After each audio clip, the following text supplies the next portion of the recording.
ছাত্রদলের কর্মসূচিতে অংশ না নেওয়ায় দুই শিক্ষার্থীকে রুম ছাড়ার হুমকি দেওয়ার অভিযোগ উঠেছে। শেরেবাংলা কৃষি বিশ্ববিদ্যালয়ের বেগম সৈয়দুন্নেসা হলে ঘটনা ঘটে।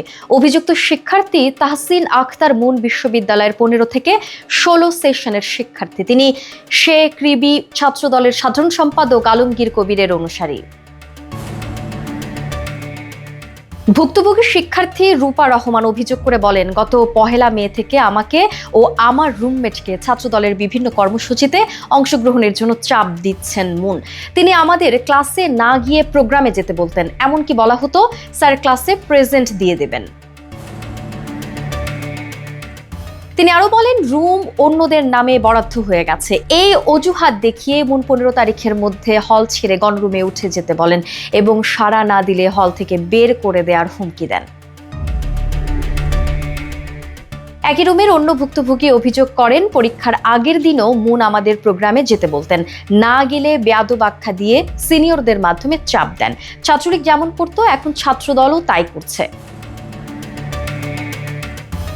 ভুক্তভোগীদের দাবি, মুনের ছাত্রত্ব শেষ হলেও তিনি বেগম সৈয়দুন্নেসা হলের 316 নম্বর রুমে একাই থাকছেন।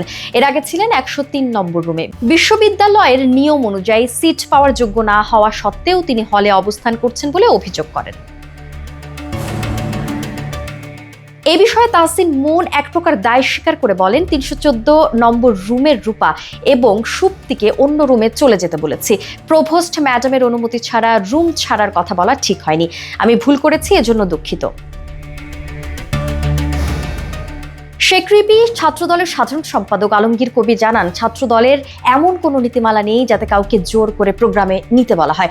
যদি কেউ এমন কিছু করে থাকে সেটা তার একান্ত ব্যক্তিগত কাজ।